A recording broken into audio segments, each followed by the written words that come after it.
Hello and welcome back to SnapScore USA, your go-to site for all things NBA. And today we're bringing you live updates, breakdowns, and important insights from a fascinating matchup. The Milwaukee Bucks versus the Indiana Pacers. The headline? The Bucks went hot from three-point range, and that ended up being a key role in this game. We'll go down how it happened, what it means, and what both teams might do moving forward. Let's dive in. First, a quick summary of the action on the floor. The Bucks and Pacers squared off, with Milwaukee shooting lights out from deep. According to the game stats, the Bucks shot over 42% from three-point range, substantially higher than the Pacers, about 24%. In terms of flow, Milwaukee moved up early owing to a flurry of triples. And although Indiana tried to build a comeback, the Bucks' perimeter shooting gave them a vital cushion. This game wasn't just about the final score. It was about the momentum and the way Milwaukee performed offensively. Looking at individual performances, the Bucks' standout forward Giannis Antetokounmpo logged 13 of 20 shooting for 31 points, 13 rebounds, and 5 assists. Beyond Giannis, Milwaukee's sharpshooters stepped up. One guard, for instance, made 4 of 8 from three-point range, providing 13 points. These contributions mounted up, and the team's torrid shooting put Indiana's defense into scramble mode.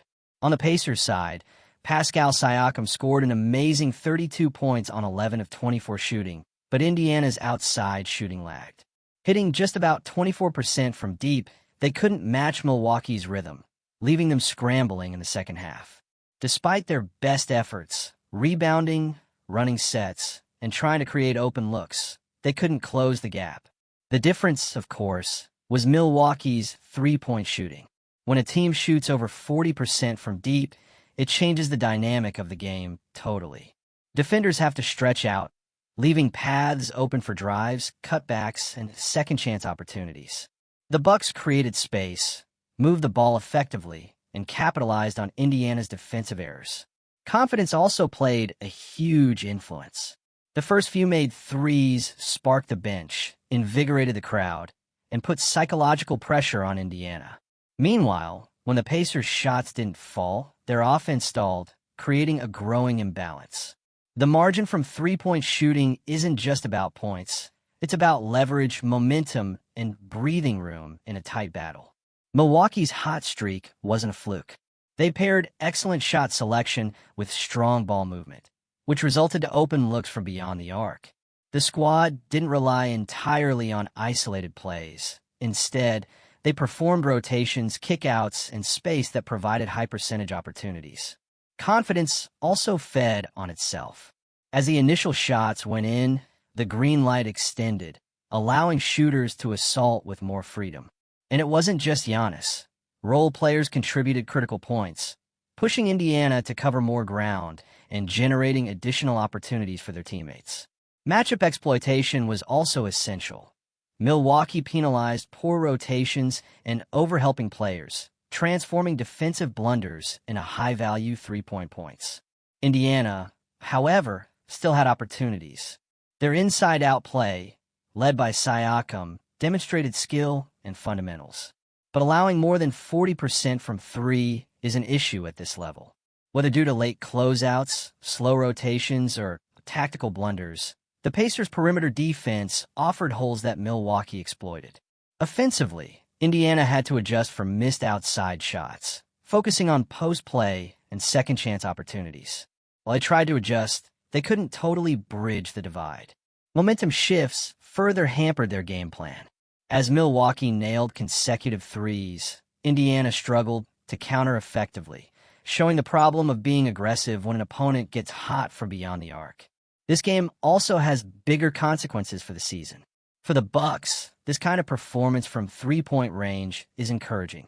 It indicates that when the squad gets hot, they can dominate games in many ways, mixing inside scoring with perimeter efficiency. If continued, this approach can give Milwaukee a formidable danger in the playoffs. However, consistency remains crucial. One hot shooting night is remarkable, but turning it into a season-long edge will need dedication and execution. For the Pacers, the game served as a reminder that modern NBA play demands variety. Talent and inside scoring aren't enough if the three-point defense falters. Indiana will need to polish defensive strategies, change tempo, and ensure they can respond to teams that catch fire from deep. Looking ahead, there are a few storylines worth watching. Will the Bucks replicate this three-point success? Consistently hitting over 40% from deep would provide a real issue for opponents. Can the Pacers tighten up their perimeter defense? Closing out shooters, rotating quickly, and contesting shots will be crucial. Momentum management will continue to play a vital role. Teams must respond effectively to runs from three-point range, employing timeouts, lineup tweaks, and bench contributions intelligently. Injuries, exhaustion, and depth will also influence how effectively each team can maintain performance throughout the season. And finally, coaches will surely tweak matchups, pushing more post touches for Indiana or moving shooters for Milwaukee to attack weaknesses. In summation, the Milwaukee Bucks' strong shooting from three gave them the edge in this contest. Their ability to span the floor, execute efficiently, and capitalize on defensive errors made a critical difference.